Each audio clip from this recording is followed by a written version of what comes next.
The night was unusually quiet in Cedar Grove, a peaceful suburban neighborhood where most people were fast asleep by 11 p.m.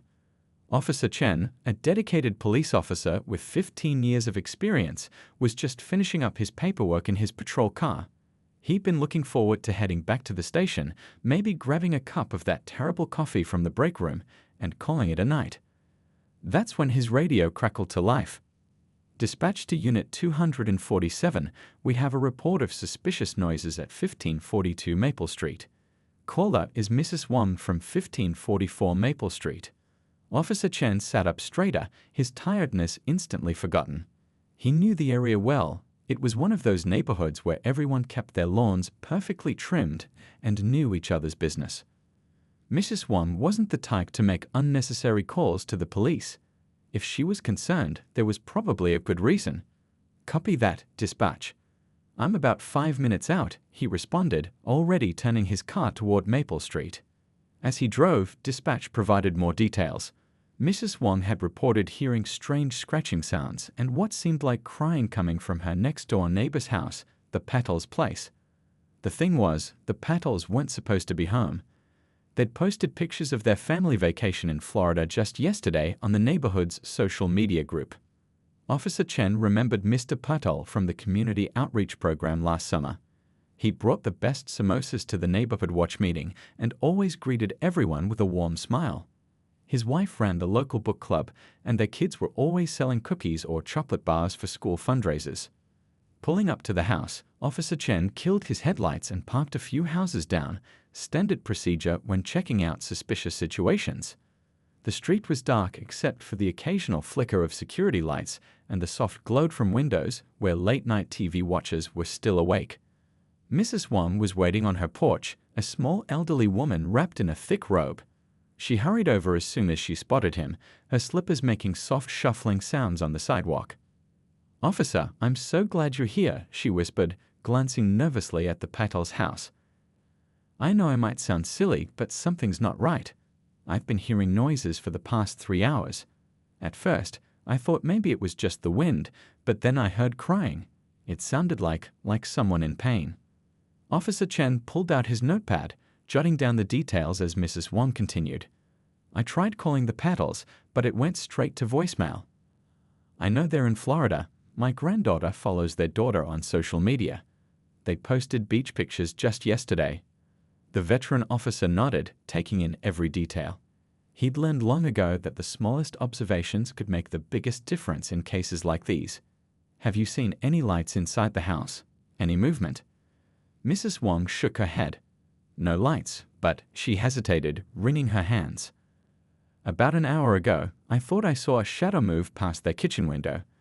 I almost convinced myself I was imagining things, but then I heard that crying sound again." Officer Chen shone his flashlight around the perimeter of the house. Everything looked normal at first glance. No broken windows, no obvious signs of forced entry.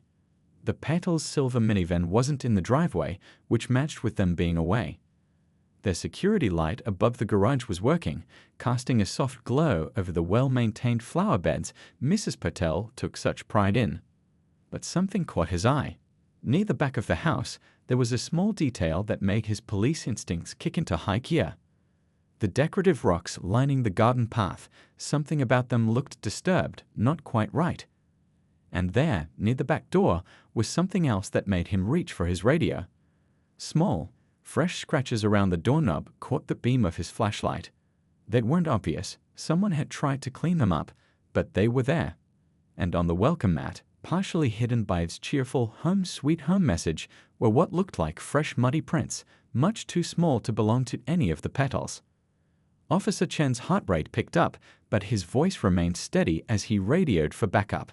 In his decade and a half of service, he'd learned that the most ordinary-looking situations could turn out to be the most extraordinary. Something was definitely wrong here, and as he waited for his backup to arrive, the faint sound of scratching from inside the house grew more distinct.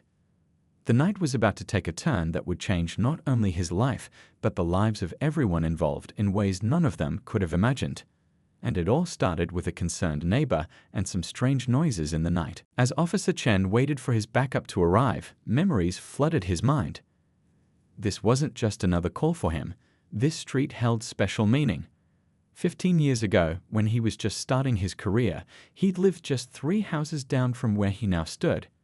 His old apartment had been a tiny one-bedroom place above Mrs. Rivera's garage, but it had been home during those crucial first years on the force. The Patels had moved in shortly after he did. He remembered helping them unload boxes from their moving truck on a scorching summer day. Mr. Patel had insisted on feeding everyone who helped, ordering enough pizza to feed an army, and sharing his wife's homemade mango lassi. That day had turned into an impromptu block party, with neighbors bringing out chairs and snacks, everyone welcoming the new family to the street. Standing there now, Officer Chen noticed how the neighborhood had barely changed. The same older oak trees still lined the street, their branches now larger and more majestic. Mrs. Wong's rose bushes still bloomed faithfully every spring. The crack in the sidewalk where he used to trip during his morning jogs was still there, though now marked with yellow paint as a warning to others. His radio buzzed softly. Unit 247, backup is 2 minutes out. Copy that, he responded, his eyes never leaving the house. The scratching sound had stopped, but now he could hear something else. A faint whimpering, like someone trying very hard to stay quiet. His training told him to wait for backup, but his instincts as both a cop and a human being were screaming that someone inside needed help. He thought about the Patel family. Their oldest son had just started college this year. He'd written a recommendation letter for the boys' scholarship application. Their daughter was in high school now, captain of the debate team. He'd attended one of her competitions last month, watching proudly as she led her team to victory. These weren't just residents on his beat. They were people he'd watched grow up. The backup units arrived silently, no sirens, just the soft crunch of tires on asphalt. Officer Rodriguez stepped out of her car, her partner Officer Kim right behind her. They'd worked together countless times before, and no words were needed as they took their positions. Mrs. Wong, Officer Chen spoke softly to the worried neighbor, "I need you to go back inside now. Lock your doors and stay away from the windows. We'll come update you as soon as we can." The elderly woman nodded, clutching her robe tighter around herself. "Please be careful," she whispered, then shuffled back to her house. As they approached the Patel's house, Officer Chen shared what he knew. The scratches around the doorknob, the disturbed rocks, the small footprints. Rodriguez and Kim listened intently, their experienced eyes already scanning for additional details their colleague might have missed. "Look at this," Officer Kim whispered, pointing his flashlight at a small detail they'd almost missed. There, stuck on a bush near the back door, was a tiny piece of fabric, pink with little unicorns on it. It looked like it had torn off a child's clothing. The whimpering sound came again, louder this time. It was definitely coming from inside the house, and it definitely sounded like a child. Officer Chen's mind raced through possibilities. His years on the force had taught him that jumping to conclusions could be dangerous, but so could moving too slowly when someone was in trouble. He knew the layout of the house. He'd been here for countless dinners and neighborhood gatherings. The basement door was right off the kitchen, and that's where the sounds seemed to be coming from. He reached for the spare key he knew the Patels kept hidden. Some might have questioned how he knew about it, but in this neighborhood, these kinds of details were shared freely. During his time living here, he'd watered plants, fed cats, and checked on houses for nearly everyone on the block. The key was still there, tucked inside a fake rock that didn't quite match the others. Officer Chen picked it up, its familiar weight in his hand bringing back memories of all the times he used it to check on the house when the Patels were away. As he held the key, preparing to enter the house, Officer Chen felt a strange mix of emotions. Part of him was the seasoned cop, ready for whatever situation awaited inside. But another part was that young rookie who'd found his first real community on this street, among these people who'd welcomed him like family. The whimper came again, followed by what sounded like hushed whispers trying to quiet it. Rodriguez and Kim took their positions, weapons ready but not drawn. They'd done this dance hundreds of times before, but something about this felt different. Maybe it was the personal connection, or maybe it was that piece of unicorn fabric fluttering in the night breeze. Officer Chen inserted the key into the lock, turning it as quietly as possible. The familiar click seemed impossibly loud in the quiet night. As he slowly opened the door, the sound of crying became clearer, and with it came the realization that this night was about to change everything, not just for him, but for whoever was hiding in the darkness beyond that door. The whimper came again, followed by what sounded like hushed whispers trying to quiet it. Rodriguez and Kim took their positions, weapons ready but not drawn. They'd done this dance hundreds of times before, but something about this felt different. Maybe it was the personal connection, or maybe it was that piece of unicorn fabric fluttering in the night breeze. Officer Chen inserted the key into the lock, turning it as quietly as possible. The familiar click seemed impossibly loud in the quiet night. As he slowly opened the door, the sound of crying became clearer, and with it came the realization that this night was about to change everything, not just for him, but for whoever was hiding in the darkness beyond that door. The door opened with a soft creak, revealing the familiar interior of the Patel home. Officer Chen's flashlight beam swept across the kitchen, illuminating family photos on the fridge, homework assignments held up by colorful magnets, and a calendar marking the family's Florida vacation. Everything looked normal, yet something felt very wrong. The scratching sound had stopped completely now, replaced by muffled movements coming from below. Officer Rodriguez kept her flashlight trained on the basement door, while Officer Kim secured the perimeter of the first floor. Years of training had taught them to move like shadows, their footsteps barely making a sound on the hardwood floors. Officer Chen noticed small details that seemed out of place. A chair in the kitchen was slightly askew, as if someone had bumped into it in the dark. There were tiny scuff marks on the floor leading toward the basement door. And there, on the counter, sat an empty juice box, the kind the Patels never bought because their kids were too old for them now. The basement door was closed but not completely shut. A thin strip of darkness showed at its base, and as they watched, a shadow moved across that strip, accompanied by what sounded like whispered words. Officer Chen gestured to his colleagues, using the hand signals they'd practiced countless times. Rodriguez positioned herself to cover the door, while Kim maintained his position watching their backs. With practiced precision, Chen reached for the door handle, his heart pounding but his hands steady. The door opened soundlessly. Mrs. Patel had always been meticulous about keeping the hinges oiled because she hated squeaky doors. The beam of Chen's flashlight revealed the familiar wooden stairs leading down into darkness. The scratching sound suddenly started again, more frantic this time, followed by a quickly stifled cry. "Police department," Chen called out, his voice firm but gentle. "We're here to help. Is anyone down there?" Silence fell, heavy and thick. Then came a sound that made all three officers' hearts skip a beat, a child's voice, trembling with fear. "Please, please don't hurt us." Chen's mind raced. The voice was young, maybe 6 or 7 years old. He thought of his own nephew, about the same age, and how scared this child must be. "Nobody's going to hurt you," he assured them, keeping his voice calm and steady. "We just want to make sure you're safe." As they descended the stairs, their flashlight beams revealed more signs of recent activity. A blanket from the Patel's living room was crumpled in one corner. Empty granola bar wrappers and another juice box lay scattered nearby. Someone had been down here for a while. The basement was finished, with a small entertainment area and storage space. The Patels used it mostly for their children's sleepovers and family movie nights. Now it felt different, tense, frightened, alive with hidden movement. A soft sob came from behind a large storage cabinet.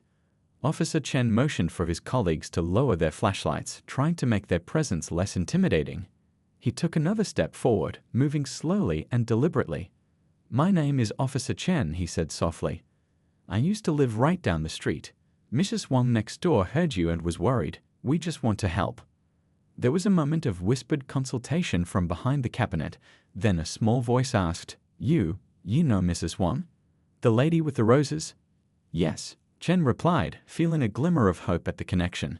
"She makes those amazing almond cookies during Christmas, and she always gives out full-size candy bars on Halloween." A pause, then some rustling. "She gave me 2 bars last Halloween," the child's voice said, sounding a little less frightened. "She said I had the best butterfly costume she'd ever seen." Chen remembered that costume. He'd been directing traffic for the neighborhood Halloween parade and had complimented it himself. His mind worked quickly, putting pieces together.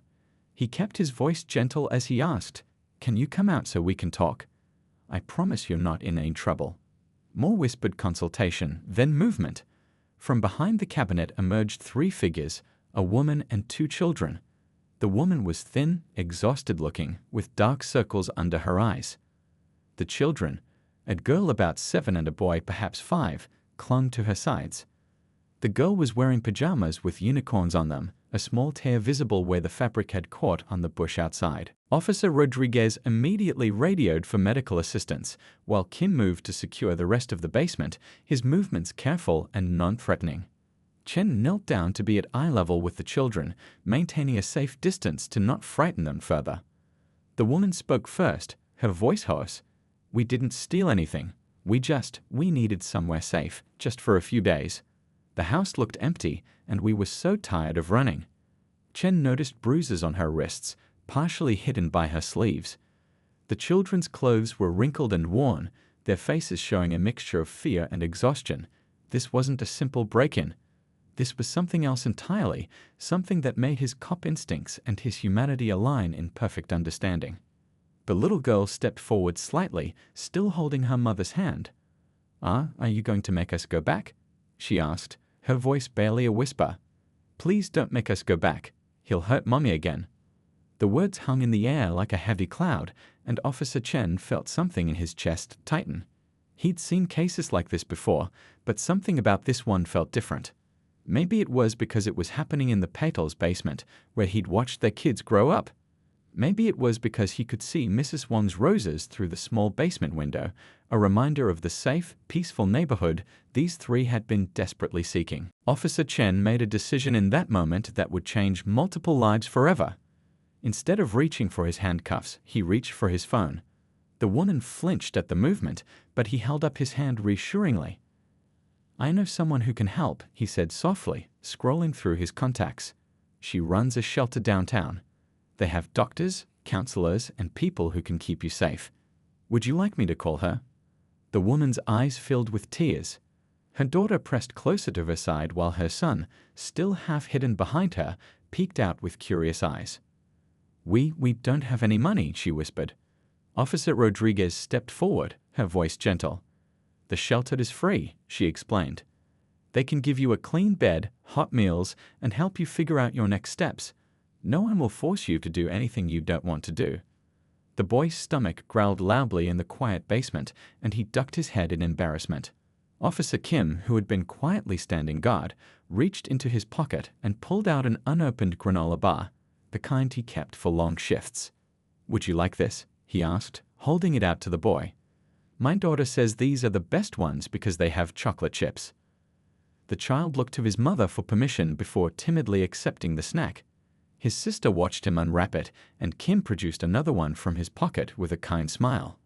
While the children ate, Officer Chen made his call. The woman on the other end answered despite the late hour. She was used to midnight emergencies.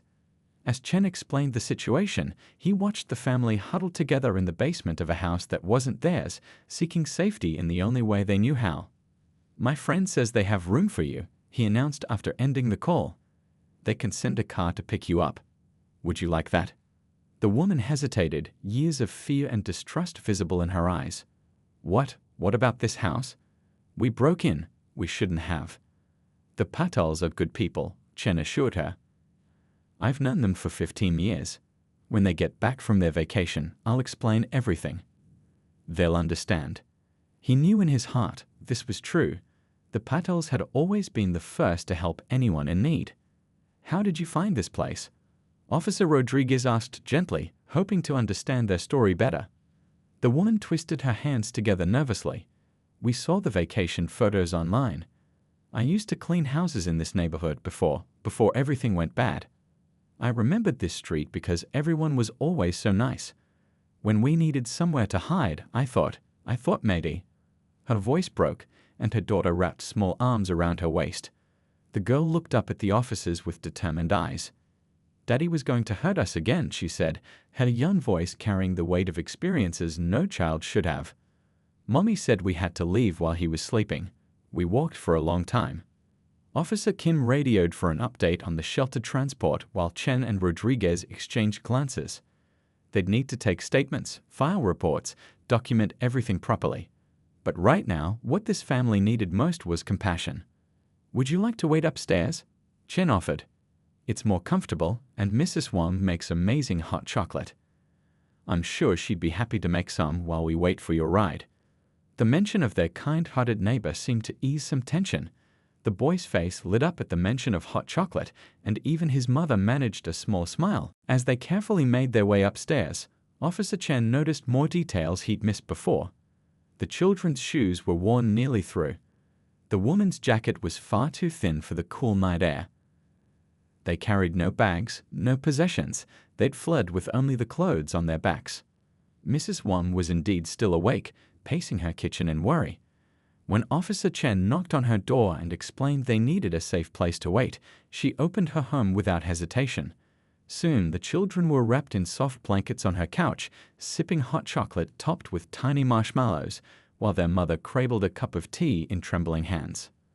"You remind me of my granddaughter," Mrs. Wang told the little girl, gently tucking the blanket around her shoulders. "She loves unicorns too." The shelter's transport arrived within the hour, a caring-faced woman in a minivan rather than a marked vehicle. As the family prepared to leave, the boy turned to Officer Chen with serious eyes. "Will you tell the people who live here we're sorry?" he asked. "We didn't mean to mess up their house. I even tried to clean up our juice boxes." Chen knelt down to the child's level. "I'll tell them," he promised. "And I know they'll just be glad you found a safe place when you needed one." The woman paused at Mrs. Wang's door, tears streaming down her face. "Thank you," she whispered. "Thank you all. I didn't think. I never believed." She couldn't finish, but they understood. As they watched the minivan drive away, Officer Rodriguez placed a hand on Chen's shoulder. "Good call," she said quietly.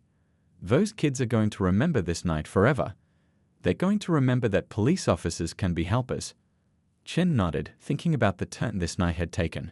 What had started as a routine call about strange noises had become something much more significant, a reminder that sometimes the right thing to do isn't always what's written in the procedure manual. After the family left with the shelter worker, Officer Chen sat at Mrs. Wang's kitchen table, finishing paperwork while she busied herself making fresh tea.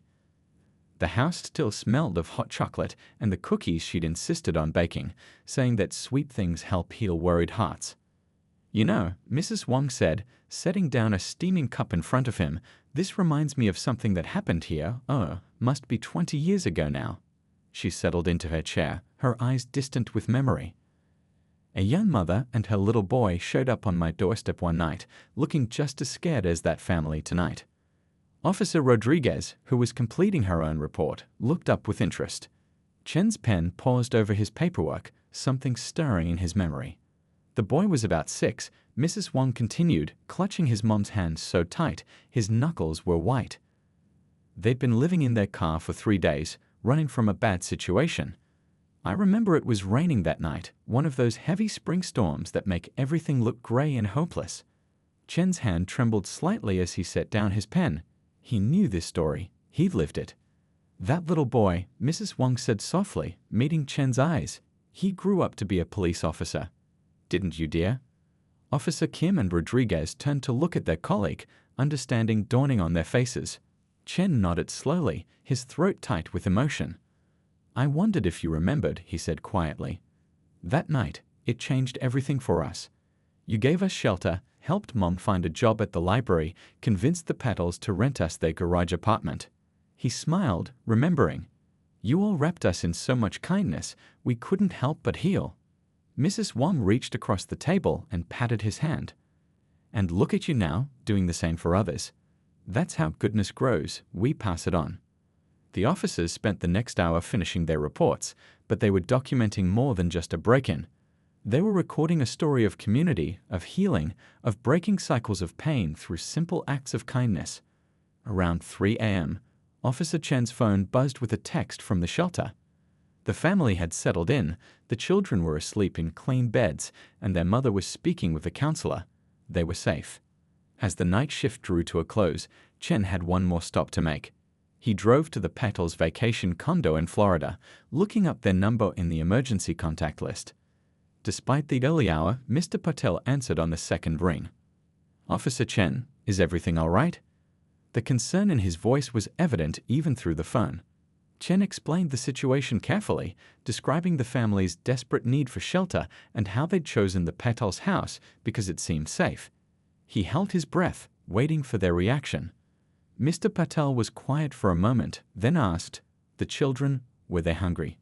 "Yes," Chen admitted. "They had nothing but what they were wearing." "Good thing we left those juice boxes in the pantry then," Mr. Patel said softly. "My wife always says every home should have something ready for unexpected guests." There was a pause then. Did they find somewhere safe to go? Chen told him about the shelter, about Mrs. Wong's hot chocolate, about the community coming together to help strangers in need. As he spoke, he could hear Mrs. Patel in the background, already making plans to help. "We'll call some friends at the food bank," Mr. Patel decided. "Make sure the shelter has everything they need." And Chen, "Thank you for handling this with such kindness. This is exactly why we always trusted you with our spare key." After ending the call, Chen sat in his patrol car for a moment, watching the sun begin to rise over the neighborhood. 20 years ago, he'd been that scared little boy, holding his mother's hand, not knowing what the future held. Now he was the one helping others find their way to safety. He thought about the little girl in the unicorn pajamas, how she looked back at him from the shelter's minivan with hope starting to replace fear in her eyes. He thought about her brother, carefully cleaning up juice boxes in a stranger's basement because even in their desperation, he wanted to be good. The night shift was ending, but something new was beginning. In a shelter across town, a family was starting to believe in safety again. In a vacation condo in Florida, the Patels were already planning ways to help. In Mrs. Wong's kitchen, cookies were being packed into containers to take to the shelter later that day. And Officer Chen, driving home as his shift ended, knew that sometimes the most important part of being a police officer wasn't enforcing laws, it was being part of a community that took care of its own, even when its own meant strangers seeking sanctuary in the night. A week had passed since that transformative night. Officer Chen sat in his patrol car outside the local elementary school, watching parents and children arrive for the morning drop-off. His shift had just ended, but he wasn't ready to go home yet. The events of the past week kept playing through his mind like a movie he couldn't stop watching. The shelter had sent him updates about the family, each one making his heart a little lighter. The children had started attending school again, a different one, far from their old neighborhood. The little girl had joined an after-school art program, while her brother was already making friends in his new class. Their mother was working with a counselor and job placement specialist, taking small but steady steps toward rebuilding their lives. The Patels had returned early from their vacation, insisting they needed to help. Mrs. Patel had immediately started organizing a donation drive, turning their garage into a temporary collection point for clothes, books, and toys. The neighborhood had responded with overwhelming generosity, bags and boxes of donations arriving hourly, each one accompanied by notes of encouragement and support. Mr. Patel had gone even further. As the owner of several small businesses in the area, he'd offered the mother a job at his newest cafe once she felt ready. "Everyone deserves a chance to start over," he'd said simply when Chen thanked him. "Just like you did all those years ago." The memory of his own journey still felt fresh. That rainy night when his mother had finally found the courage to leave, they'd had nothing but each other and desperate hope. Now, watching another family walk the same path toward healing, he understood just how much courage that first step took. Mrs. Wong had become the family's unofficial grandmother, visiting the shelter regularly with her famous cookies and gentle wisdom. She'd brought them a small potted rose bush, a cutting from her own garden. "So you can plant it at your new home," she told them, "when you're ready. Roots need time to grow strong." The other officers had been touched by the story too. Rodriguez had started collecting children's books for the shelter's small library, remembering how the little girl's face had lit up at the sight of picture books at Mrs. Wong's house. Officer Kim had begun working with the department to develop better protocols for handling similar situations, ways to help families in crisis that focused on support rather than punishment. Chen's radio crackled, bringing him back to the present. A call was coming in about a dispute at a local grocery store. As he started his car, he noticed a small drawing tucked under his windshield wiper. Carefully, he retrieved it. A child's artwork showing a police officer standing next to a house with a rainbow above it. On the back, in careful handwriting, "Thank you for helping us find our rainbow after the storm." The picture had come from the shelter's art therapy program. The little girl had asked her counselor to make sure Officer Chen received it. He'd have to find a frame for it later. It deserved a special place on his desk. Driving to his next call, Chen thought about how one night, one decision, could create such ripples of change. The family's brave step toward freedom had inspired others at the shelter to share their own stories, creating a network of support and understanding. That presence had transformed the neighborhood too, reminding everyone that sometimes the most important thing we can do is simply be there for each other. The Petals' basement had been cleaned and restored, but they decided to make some changes. They were converting part of it into a small emergency apartment, working with the shelter to provide temporary housing for families in transition. "Our home has always been blessed," Mrs. Patel had explained. "It's time to share that blessing with others who need it." At the police station, changes were happening too. Chen's report about that night had sparked discussions about community policing and crisis response. His sergeant had asked him to help develop a training program, sharing his unique perspective as both an officer and someone who'd once needed help himself. The little boy's words kept coming back to him. "Will you tell the people who live here we're sorry?" Such innocent concern for others, even in the midst of his own family's crisis. Chen had learned that the boy had been helping other new children at the shelter feel welcome, showing them where to find the best books and sharing his favorite quiet corners for reading. These small acts of kindness, flowing from one person to another, were healing more than just one family. They were strengthening the entire community, reminding everyone that we're all connected in our humanity. As Chen responded to his next call, he carried with him the drawing, the memories, and the knowledge that sometimes the most important police work happens not in moments of confrontation, but in moments of compassion. The family might have entered the Petals' house as desperate strangers in the night, but they'd become part of a larger story, a story about hope, healing, and the extraordinary power of ordinary people choosing to be kind. The grocery store dispute turned out to be minor, a misunderstanding about coupons that was quickly resolved with patience and understanding. As Chen helped the elderly customer load her groceries into her car, she noticed the drawing he carefully tucked into his uniform pocket. "My grandson draws pictures like that," she said with a smile. "He wants to be a police officer when he grows up. Says he wants to help people feel safe." Chen smiled, thinking of another little boy, 20 years ago, who'd found safety in the kindness of strangers and grown up wanting to pass that kindness on. "That's exactly why I became an officer," he told her. "Sometimes people just need to know that someone cares enough to help." 1 year later, Officer Chen stood in front of a small house with a freshly painted blue door. The rose bush Mrs. Wang had given the family had grown strong and tall, its pink blooms adding splashes of color to the tiny front garden. Next to it, a handmade sign read, "Welcome to our new beginning." It was the family's housewarming party. After months of hard work, counseling, and support from the community, they'd finally found a place to call their own. The mother had excelled at her job in the Petals Cafe, eventually becoming a shift manager. The children were thriving in their new schools, their nightmares replaced by dreams of the future. Chen wasn't here as a police officer today. He'd been invited as family. He carried a special gift under his arm, wrapped in bright paper decorated with unicorns.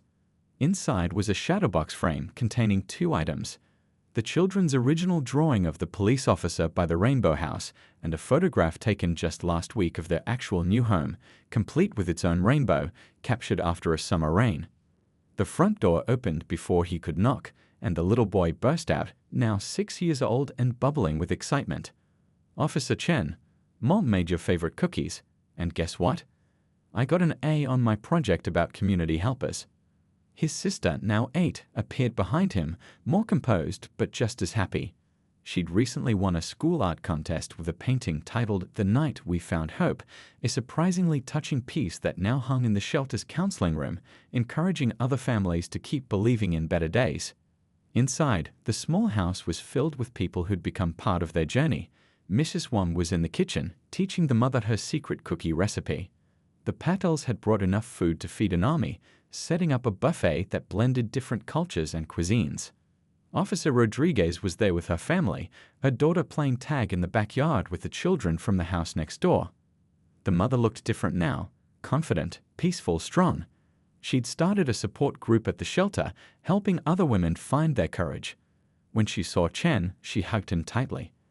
"I almost didn't stop that night," she whispered. "I almost kept driving. But something about that street, those houses, it felt like a sign. Like someone was watching over us." Chen thought about how close they'd come to missing each other that night. If Mrs. Wan hadn't heard the noises, if he hadn't been the officer on duty, if he hadn't remembered his own journey from darkness to light. But somehow, everything had aligned perfectly. The living room wall held a collection of framed photographs, moments from their year of healing and growth.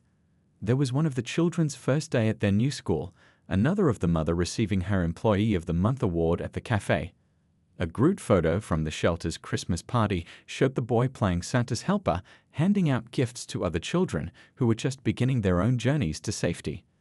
Officer Kim arrived with his family, carrying a large pot of his wife's famous soup. His daughter immediately joined the backyard games, while his wife headed to the kitchen to help with the feast. The house was alive with laughter, conversation, and the kind of warmth that only comes from true community. The mother gathered everyone in the living room for a toast. Standing there, surrounded by people who'd become her chosen family, she raised her glass of sparkling cider. "A year ago," she began, her voice steady and clear, "I thought we'd lost everything. What I didn't know was that we were about to find something even more precious, all of you." She turned to her children, who stood proudly beside her. "We learned that family isn't just about blood. It's about the people who show up when you need them most, the ones who help you believe in yourself again." The little girl tugged at Chen's sleeve, motioning for him to kneel down to her level. "Remember when you found us in the basement?" she whispered. "I was so scared. But you didn't look scary at all. You looked like how I imagined angels would look." Chen felt tears prick at his eyes as he remembered his own mother's words from so many years ago. "Sometimes angels wear police uniforms, sweetheart. Sometimes they're just regular people who choose to be kind." The afternoon turned to evening, but no one wanted to leave. The children played board games on the floor, while the adults shared stories and plans for the future. The mother spoke about her dreams of going back to school, maybe becoming a counselor herself someday. The little boy proudly announced he wanted to be both a police officer and an artist, like Officer Chen and my sister. As the sun set, casting warm golden light through the windows, Chen stepped outside for a moment of quiet reflection. The rose bushes' shadows danced on the sidewalk, and somewhere in the distance, a police siren wailed. Another officer heading out to help someone in need. He touched the badge on his chest, thinking about all it represented. Not just law and order, but the chance to be that light in the darkness for someone else. The opportunity to help turn strangers into family, fear into hope, endings into beginnings. A small hand slipped into his. The little girl had followed him outside. Together, they watched the stars begin to appear in the darkening sky. "Mom says we should make a wish on the first star," she said softly. "What would you wish for?" Chen asked, curious about what a child who'd been through so much might want. She smiled up at him, her eyes bright with confidence and joy. "Nothing," she said simply. "We already have everything we need. We have our rainbow after the storm." And standing there, under the growing blanket of stars, Officer Chen understood that sometimes the most powerful stories aren't about dramatic rescues or heroic actions. Sometimes they're about simple acts of kindness that ripple outward, touching life after life, creating connections that heal, strengthen, and remind us all of our shared humanity.